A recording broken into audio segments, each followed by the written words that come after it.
Hello everyone. सबसे पहले मेरी तरफ से और येलो ड्रूम की पूरी टीम की तरफ से आप सब लोगों को न्यू ईयर की बहुत बहुत शुभकामनाएं।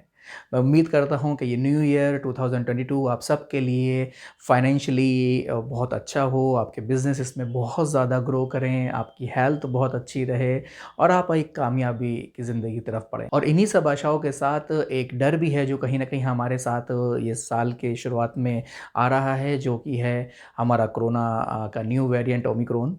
और जिस तरीके से अभी हाल फिलहाल में केस इसके बढ़ने स्टार्ट हुए हैं, हर तरफ हर स्टेट के अंदर कुछ ना कुछ बाउंडेशंस लगनी चालू हो चुकी हैं।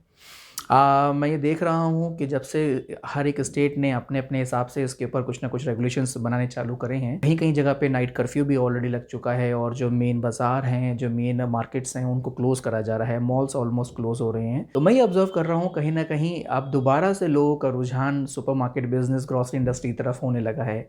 मैं कल ही अपनी टीम के साथ बैठ के इसके ऊपर बात कर रहा था, तो हमने एक डाटा देखा कि हमारे पास जो नंबर ऑफ़ कॉल्स है, जो इंक्वायरीज़ थी, वो कहीं न कहीं हाल फिलहाल में पिछले 1-2 हफ्ते से बढ़नी चालू हो चुकी हैं, जिसका ये साफ-साफ इंडिकेशन है कि लोग अब दोबारा से ग्रॉसरी इंडस्ट्री के बारे में सोचना चालू कर रहे हैं। और लोग कहीं न कहीं चाहते हैं कि कैसा बिज़नेस सुटेबल रहे, क्योंकि अब कोरोना हर साल का ऐसा हो चुका है कि वो आता है और लोगों के जमा जमाए काम को थोड़ा बहुत कहीं न कहीं इफ़ेक्ट करता है। तो लोग एक न्यू अपॉर्चुनिटी, एक अच्छी अपॉर्चुनिटी, एक ऐसी अपॉर्चुनिटी जो कि कभी किसी ऐसे वेरिएंट से, किसी ऐसी बीमारी से, कोई ऐसी पैंडेमिक से इफ़ेक्ट ना हो और जो आम तौर से लोगों की बेसिक नीड को पूरा करती हो, तो लोगों को फिर दोबारा से यही सुपरमार्केट और ग्रॉसरी इंडस्ट्री दिख रही है। तो अगर आप भी ग्रॉसरी इंडस्ट्री में एंट्री करने की प्लान कर रहे हैं, अपना सुपरमार्केट खोलने का प्लान कर रहे हैं, तो ये वीडियो आपके लिए बहुत इंपॉर्टेंट है।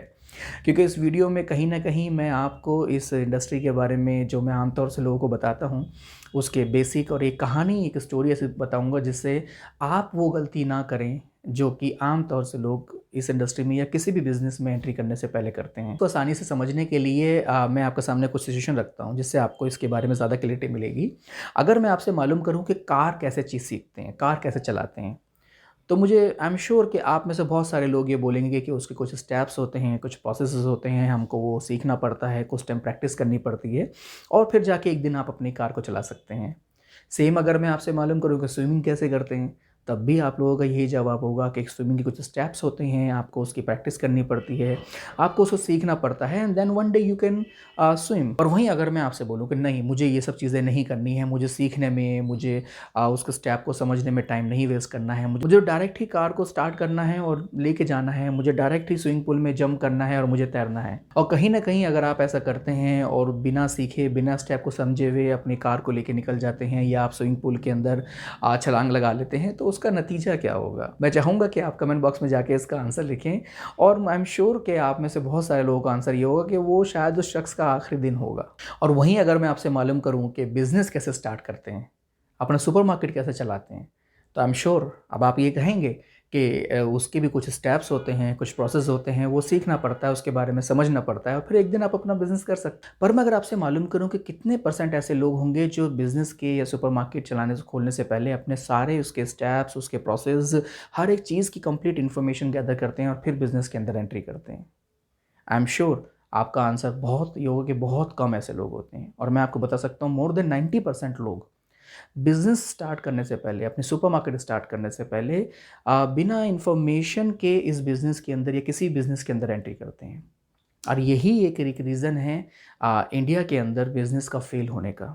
हमारे यहाँ 90% स्टार्टअप, 90% जो बिज़नेस हैं जो क्लोज़ होते हैं, बंद होते हैं, वो सिर्फ़ इस वजह से होते हैं कि एक अज़म्पशन के बेसिस पे, एक इमोशंस के बेसिस पे हम किसी भी बिज़नेस के अंदर एंट्री करते हैं, जो कि नहीं करनी चाहिए। आपके पास एक क्लियर कट प्लान, आपके पास उस पार्टिकुलर बिज़नेस की, अपने सुपरमार्केट की complete information, step by step information for each and every process की होनी बहुत ज़रूरी है। तो इसी सिचुएशन के ऊपर एक रियल लाइफ़ स्टोरी, एक रियल लाइफ़ इंसिडेंट मैं आपको आज बताना चाहता हूँ। कुछ टाइम पहले मेरे पास एक लेट इवनिंग एक कॉल आता है। एक शख्स थे जो मुझे कॉल करते हैं और वो बहुत धीमी आवाज़ से मतलब मालूम करते हैं कि क्या मेरी बात मिस्टर अली से हो रही है? मैं बोलता हूँ यस, बताइए कौन बात कर रहे हैं? और वो ये बात करते ही अचानक से रोना चालू कर देते हैं। मैं उनको सँभालने की कोशिश करता हूँ, उनको बोलता हूँ कि मतलब क्या प्रॉब्लम है? कौन हैं आप? क्या सिचुएशन है? कुछ बताइए। सडनली कुछ टाइम के बाद वो रुकते हैं और वो बोलते हैं कि सर, मैंने आपकी एक वीडियो देखी है अभी और उस वीडियो में जो आपने बताया वो मेरे साथ लाइव इंसिडेंट है जो मैं भी फेस कर रहा हूँ। वो उन्होंने फिर अपनी एक कहानी बताई, मैं इस वीडियो में उनका डिटेल और उनकी लोकेशन ये सब नहीं शेयर करना चाहता, पर्सनल है, पर्सनली रहना चाहिए। तो जब हमारी बात स्टार्ट हुई तो उन्होंने बताया कि वो पिछले 40 साल से करीब आउट ऑफ इंडिया रहते थे, वहीं पर ही जॉब करते थे। अभी वो 55-60 साल करीब उनकी उम्र है, और जब कोरोना स्टार्ट हुआ तो कोरोना में ही उनकी जॉब चली गई और उनको वापस इंडिया आना पड़ा। इंडिया आने के बाद जो भी उनके पास पैसा था, उस पैसे से कुछ दिन उन्होंने ये सर्च आउट करा कि कौन सी बिज़नेस करना चाहिए, क्या नहीं करना चाहिए। तो कहीं न कहीं उनके दिमाग में ये आया है कि उनको एक सुपरमार्केट खोलनी चाहिए। उन्होंने अपना जितना ही पैसा उनके पास था और उनकी एक प्रॉपर्टी थी उनके होम टाउन में, उस प्रॉपर्टी को भी बेचा और करीब-करीब 3 से 4,000 स्क्वायर फीट के अंदर उन्होंने अपनी एक सुपरमार्केट खोली, और उस सुपरमार्केट के अंदर उन्होंने लगभग 60 से 70 लाख रुपए का इन्वेस्टमेंट करा। इतना इन्वेस्टमेंट करने के बाद, अपना पूरा एरिया बिल्डअप करने के बाद, सुपरमार्केट खोलने के बाद, सुपरमार्केट को 7-8 महीने चलाने के बाद जब उनकी सुपरमार्केट नहीं काम कर रही थी और उनके सुपरमार्केट में सारी चीज़ें लॉस में जा रही थी, तो वो यही कन्फ्यूज़ थे कि वो एक्चुअली क्या गलती कर रहे हैं, जिसकी वजह से उनका बिज़नेस नहीं ग्रो कर पा रहा है। इसी वजह से ही उन्होंने ये सर्च करना चालू करा, उनको हमारी वीडियो मिली, उनको समझ में आया और तब जाके उन्होंने हमसे कॉन्टैक्ट करा। जब हमने उनके सारी डिटेल मँगाई, उनकी सारी चीज़ों को एनालाइज़ करा, उस सब चीज़ों को समझा कि क्या उनके साथ प्रॉब्लम आ रही है, और उनकी रिपोर्ट देखने पता चला कि उनकी 1 दिन की सेल 4-5 हज़ार रुपए की भी नहीं है, और वो इतनी बड़ी प्रॉब्लम में फँस चुके थे कि उससे कैसे निकलें उनको ये समझ में नहीं आ रहा था। कुछ टाइम के बाद मैंने उनके सुपरमार्केट को विज़िट करा और वहाँ जाकर जब मैंने रियल कंडीशन को देखा, तो मैं इतना हैरान था वो देख के कि ना ही उस सुपरमार्केट में मर्चेंडाइज़िंग तो बहुत दूर की बात, प्रोडक्ट का अरेंजमेंट बहुत दूर की बात, प्रोडक्ट थे ही नहीं। थे भी तो प्रोडक्ट वही जो आम तौर से सब गलती करते हैं कि एक सुपरमार्केट के अंदर चाहे कितना भी एरिया हो, छोटा हो या बड़ा हो, जो चाहे रख सकते हैं वो रखें। आम तौर से जैसे लोगों को लगता है कि हम प्लास्टिक रख लेंगे, हम ये रख लेंगे, हम मेकअप रख लेंगे, हम कॉस्मेटिक का प्रोडक्ट रख लेंगे, हम कहीं न कहीं गारमेंट रख लेंगे, शूज़, हर चीज़ के अंदर उन्होंने हाथ डाल रखा था। हर इतनी सारी कैटेगरीज़ को उस सुपरमार्केट में जंगल सा उसका बना रखा था कि कस्टमर को कभी भी क्लियर ही नहीं है, और जो बेसिक नीड के प्रोडक्ट हैं वो बिल्कुल ज़ीरो, क्योंकि ऑब्वियस सी बात है एक इन्फॉर्मेशन थी ही नहीं कि किस तरीक़े से हमें अपनी कस्टमर की बकेट को पूरा करना पड़ता है। टाइम लगा, उस सब चीज़ों को समझा, उन लोगों को बताया गया, फिर उनकी जितनी भी गलतियाँ थी उन सबको एस्टैब्लिश करा गया, और फिर 3 से 6 महीने के बाद अब सुपरमार्केट में जो सेल है वो बढ़ के कहीं महीने की वही 15-20 लाख रुपए की अभी आ रही है जो वो कर पा रहे हैं। सो दोस्तों, यहाँ पर मैं आपसे एक सवाल करना चाहता हूँ कि इस सिचुएशन में गलती किसकी थी? सुपरमार्केट की या सुपरमार्केट के ओनर की? आई एम श्योर आप में से बहुत सारे ऐसे लोगों के जवाब यही होंगे कि इसमें सुपरमार्केट के ओनर की गलती थी, बिज़नेस की गलती नहीं है। सुपरमार्केट के ओनर को ही नहीं मालूम कि उसको कैसे चलाना है, तो इसी वजह से सुपरमार्केट फेल हुई। इसीलिए मैं हमेशा कहता हूँ कि बिज़नेस फेल नहीं होते कभी भी, बिज़नेस ओनर्स फेल होते हैं। सो दोस्तों, यहाँ पर मैं आपसे भी रिक्वेस्ट करूँगा, अगर आप भी अपने सुपरमार्केट खोलने का प्लान कर रहे हैं या आप कोई भी बिज़नेस खोलने का प्लान कर रहे हैं, तो प्लीज़ उस बिज़नेस के बारे में एक कंप्लीट इन्फॉर्मेशन ज़रूर लें। हर एक स्टेप को आपको बारीकी से समझना है और उसके बाद ही बिज़नेस की एंट्री करनी है। अगर आप अपना सुपरमार्केट खोलना चाहते हैं तो 5 ऐसे सवाल हैं जिसका आंसर आपके पास सुपरमार्केट खोलने से पहले होना ही चाहिए, और ये 5 सवाल बहुत ही इंपॉर्टेंट है। पहला सवाल आपके पास ये होना चाहिए कि आप अपनी सुपरमार्केट के लिए मटेरियल कहाँ से लेंगे? किस क्वांटिटी में लेंगे? किससे लेंगे? दूसरा सवाल आपका ये होना चाहिए कि जो आपने प्रोडक्ट लिया है उसको आप अपने सुपरमार्केट में अरेंज कैसे करेंगे? किस जगह पे किस प्रोडक्ट की प्लेसमेंट होनी चाहिए? मर्चेंडाइज़िंग क्या होती है? हमें प्रोडक्ट अगर कहीं रखना है तो मुझे वो रखने के पीछे रीज़न क्या है? मैं क्यों एक प्रोडक्ट को सुपरमार्केट के पीछे की रैक में जगह दे रहा हूँ और एक प्रोडक्ट को मैं सबसे आगे रख रहा हूँ? अगर रख रहा हूँ तो उसके पीछे लॉजिक क्या है? इसका आंसर आपके पास होना बहुत ज़रूरी है। क्वेश्चन नंबर 3, मुझे अपनी सुपरमार्केट के लिए सॉफ्टवेयर कौन-सा लेना चाहिए? क्यों लेना चाहिए? क्या-क्या उसके बेसिक स्टेप्स, क्या-क्या बेसिक फ़ीचर हैं जो मुझे देख के उसकी प्राइस के ऊपर पूरा एनालिसिस करने के बाद ही मैं सॉफ्टवेयर को कैसे फाइनल करूँ? 4th आपका ये क्वेश्चन होना चाहिए कि मैं अपनी सुपरमार्केट के लिए एम्प्लॉयी कहाँ से हायर करूँगा? मैं कैसे एम्प्लॉयी हायर करूँगा? उसका प्रोसेस क्या होगा? मैं उनको ट्रेनिंग कैसे दूँगा?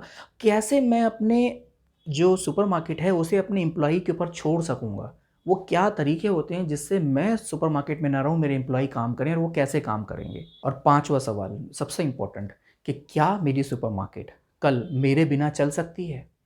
क्या अगर कल मुझे कोई इमरजेंसी में कहीं जाना पड़ता है, मेरे साथ कुछ मेडिकल प्रॉब्लम होती है, कुछ ऐसी सिचुएशन आ जाती है जहाँ से मुझे सुपरमार्केट छोड़ के जाना पड़ेगा या मुझे बिज़नेस छोड़ के जाना पड़ेगा, तो क्या मेरा बिज़नेस मेरे बिना चल पाएगा?